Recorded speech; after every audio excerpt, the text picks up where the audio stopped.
But before Pilate left Jerusalem to go up to his capital, Caesarea, he said to me, "We have learned from Marcus Petronius that the Jews do make use in their temple of figures of mystic birds, so their opposition to the Roman eagle is based on political and not on religious grounds. Their religion does not forbid them to gaze on the Roman symbol of power. Their aversion springs from their enmity to Rome. I say that the Roman eagle is our emblem throughout the whole world, and wherever the power of Rome has spread, the emblem must not be absent." "Is that a command?" I asked. "As you understand it." With Pilate's departure from Jerusalem, I assumed command of the citadel. On one side of the Antonia, facing the new section of the city, there was a deep cleft. I ordered my German horsemen, for whom the Jews had a particular hatred, to take up their position along the cleft. Then I ordered my men to pour oil and fat on that side of the citadel rock which faced the temple, so that the covering of marble blocks became slippery to the foot. At night, when these orders had been carried out, I commanded that the shields with the emblems of our cohort and the images of the Caesar be hung out along the gallery of the citadel. I also had them extinguish the lamp which burned at the summit of the tower where the vestments of the high priest were kept, and substitute in its place the Roman eagle. Early next morning, before sunrise, I stationed myself, together with my guards, in the citadel gallery, to see how the Jews would respond to these dispositions. When the first rays of the sun broke out from behind the eastern hills, we heard the pealing of their trumpets. We saw the first detachment of the priests advancing in regular formation. They were returning from their ablutions to put on the vestments of their office and take over the service. Suddenly, as if at a word of command, they came to a halt. The first sunlight was being flashed back by the eagle and the shields. What a change came over their faces! What a howl went up! It was as though a thunderbolt had smitten their temple and laid it in ruins. Hundreds of trumpets and ram's horns sounded the alarm. Priests and Levites streamed out of the innumerable halls of the temple. Many of them were still half asleep. Many were only half dressed in their service vestments. I had not imagined such numbers. They came swarming out like flocks of birds, old men with curled beards, young men of powerful build, and then youngsters, children almost, innumerable youngsters, neophytes, and students of the priestly schools. The Levites continued to blow their trumpets, and the assembled multitude of priests grew larger and larger. Gradually it drew nearer the citadel. A forest of clenched fists was lifted toward us, and from its midst rose wild shrieks of rage. But before long the alarm had wakened the city, and new crowds poured into the temple area. The women, who did not dare to pass the limits of their court, wailed and lamented at the top of their voices, as if an enemy had broken into the city and was slaughtering their young ones in their sight.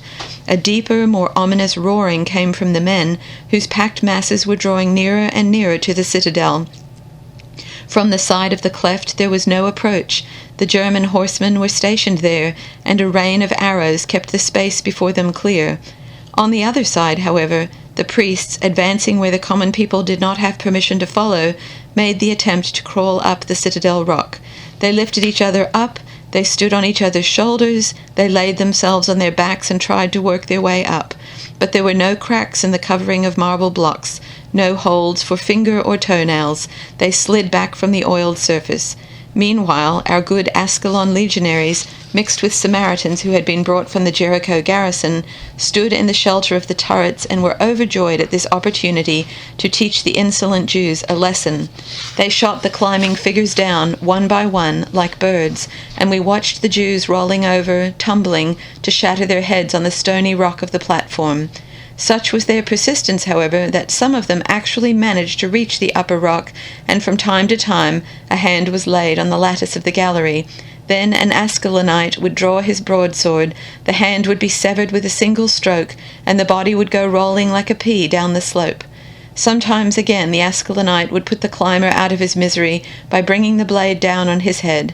Before the sun had emerged properly from behind the hills, the rock and the walls of our fortress were liberally besprinkled with Judean blood, as liberally as their own altars with the blood of animals, and at the foot of the rock lay a pile of Jewish carcasses. Meanwhile, we saw emerge the high priest in the midst of his entourage. I recognized him by his imposing figure and by the respectful attention evoked by his appearance even in that tumult. The priests, the old men, and the sages assembled about him. They began to calm the hotheads, to recall the men who were trying in vain to storm the citadel. Among the sages and scholars there was one of younger years, yet obviously their leader. Tall, strong of build, he seemed to command universal reverence. Surrounded by his pupils, he addressed himself to the infuriated throngs, and they listened. As I learned later, this was one of their spiritual leaders, one Yochanan ben Zakkai. He had been the pupil of one of their greatest scholars, who had died at a very advanced age.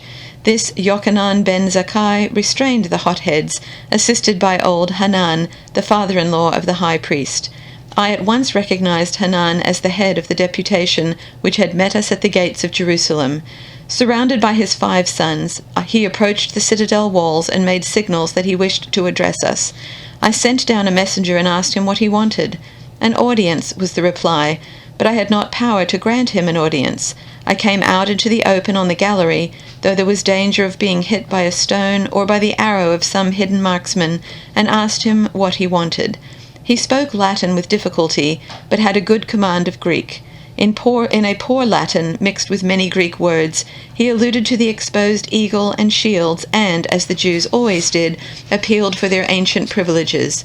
The great Caesar, and after him the Caesars Augustus and Tiberius, had recognized the Jewish religion and had never transgressed its laws. I had no intention of entering into long arguments with him. I answered in Greek that we in the citadel had not power to alter the orders of the procurator. If the Jews had anything to say, let them address themselves to the procurator in Caesarea. That day, a vast concourse of priests and Levites, headed by old Hanan and accompanied by half the population of Jerusalem, men, women, and children, set out for Caesarea. Jerusalem looked like a deserted city. Within the temple there remained only the priests and Levites needed strictly for the regular service. Avoiding the hostile city of Sichem, the home of the traditional enemies, the Samaritans, they poured across the hills and fields. They did not use the open road, but approached Caesarea along the bypaths. There they were joined by the local Jews, and the united multitude beleaguered the house of the procurator.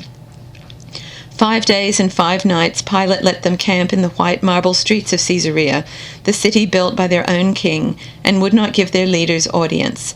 They had time enough to study the spectacle of the alien heathens dwelling in the marble houses which King Herod had built with their money in honor of the Caesar. They looked on the rich harbor, the gymnasiums, the theaters, the colosseums, the cavalry schools, and, worst of all, the temples, particularly the magnificent temple of Augustus, which the king, with taxes squeezed from his own people, had erected for their enemy. A rabble of children of Caesarea followed them through the streets and threw stones at them. But they bore all these trials and humiliations with infinite and loving patience in the name of their God. During the day they wandered, hungry and thirsty and weary, through the streets. Nights they wandered in the parks and along the alleys by the shore. They lay down to rest on the marble steps of the harbor, and they rose wearier than they had lain down. Still, Pilate would not receive them. In the city which their own money had built, in the heart of their own country, they had to drain to the dregs the cup of bitterness held to their lips by a population of strangers and enemies. On the 5th day, Pilate had them driven like sheep into the big cavalry school, which he had surrounded by mounted German troops.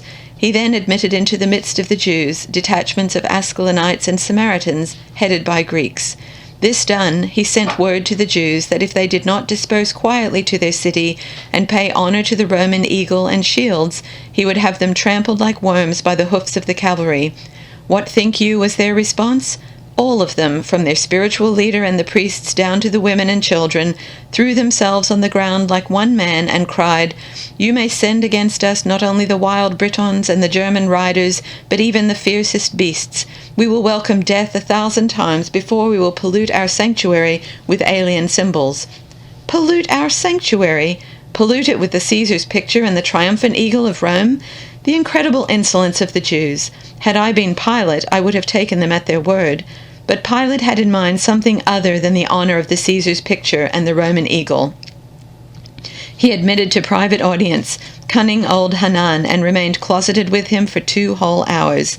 What passed between them I do not know, but orders came to us in Jerusalem to remove the images, the shields, and the eagle from the citadel. Rome honors the laws, he wrote to us. The Jews had triumphed. I heard that after the interview between Pilate and the old former high priest Hanan, the former bought his first estate in Sicily and built himself, on the shores of Pompeii, a villa which he presented to his wife Claudia, who was still at the court of Tiberius. They said in Rome that rain falls seldom in Judea, but when it does fall, it is not water, but gold.